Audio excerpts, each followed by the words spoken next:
మరెన్నో అడ్డంకులు అన్నింటినీ అధిగమించుకుంటూ 25 ఏళ్ళు పూర్తి చేసుకున్న బీఆర్ఎస్ ప్రస్థానానికి ఎంత చరిత్ర ఉందో అదే రోజు గులాబీ జెండా పట్టి ముందుకు సాగుతోన్న మాజీ మంత్రి బీఆర్ఎస్ నాయకులు హరీష్ రావు గారి ప్రయాణానికి కూడా ఎన్నో సవాళ్ళని అధిగమించుకుంటూ ఆయన ప్రస్థానం సాగుతోంది. ఆయన రాజకీయ ప్రస్థానానికి కూడా సరిగ్గా 25 ఏళ్ళు పూర్తవుతున్నాయి. ఈ నేపథ్యంలో బీఆర్ఎస్ భవిష్యత్తు ఎలా ఉంటుంది? ఎందుకంటే తెలంగాణ ఏర్పడిన తెలంగాణ కోసమే పుట్టి తెలంగాణ నినాదమే ఆయుధంగా ముందుకు సాగిన బీఆర్ఎస్ తెలంగాణ ఏర్పడిన తర్వాత 10 ఏళ్ళు అధికారంలో ఉంది, ఈసారి ప్రతిపక్షంలో ఉంది.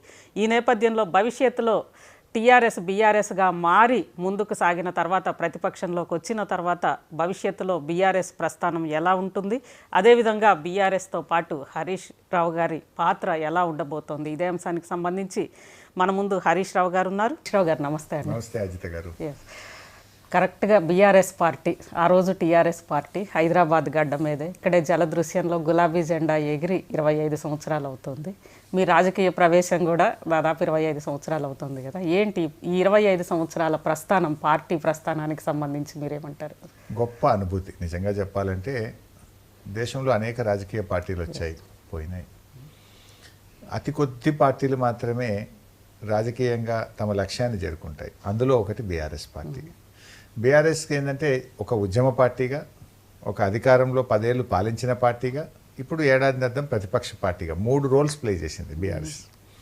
ఉద్యమ పార్టీగా లక్ష్యాన్ని ముద్దాడడం, తెలంగాణ సాధించడం, ఇది చరిత్ర పుటల్లో నిలిచేటువంటిది.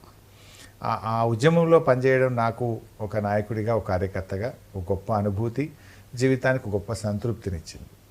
10 ఏళ్ల కేసీఆర్ పాలన కూడా సంక్షేమము, అభివృద్ధి సమపాలలో ముందుకు తీసుకువెళ్ళి సంక్షేమంలో, అభివృద్ధిలో దేశంలో అనేక రాష్ట్రాలకు, కేంద్ర ప్రభుత్వానికి మన పథకాలు ఆదర్శంగా మారినాయి. లైక్ సంక్షేమం అంటే రైతు బంధు లాంటి పథకం కానీ, 1069 కానీ, కేసీఆర్ కిట్ కానీ, ఇట్లా కళ్యాణ లక్ష్మి లాంటి కార్యక్రమం ఇతర రాష్ట్రాలకు ఆదర్శమైంది.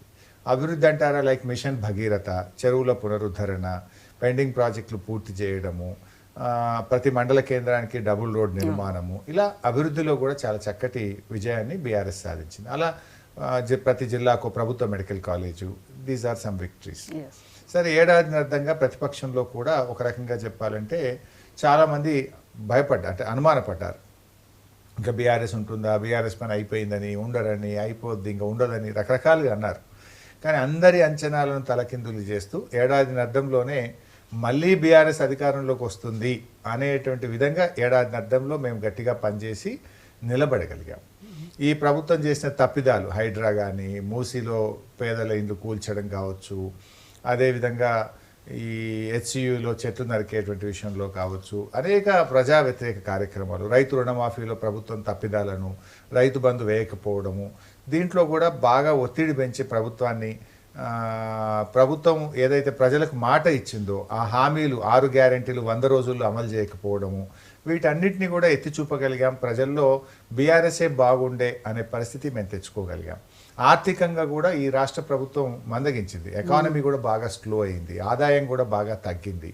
సో ఈ అన్ని విషయాలు ప్రజలు ఇప్పుడు అర్థం చేసుకుంటున్నారు. కరెక్ట్గా ఈ 25 ఇయర్స్ బ్యాక్ మీరు కూడా రాజకీయ ప్రస్థానం అనేది ఆ రోజు పరిస్థితి చూస్తే జై తెలంగాణ అని ఒక నినాదం వస్తే అంత యాక్సెప్టెన్స్ అయితే లేదు, వాస్తవం మాట్లాడుకోవాలంటే. ఆ రోజు మీరు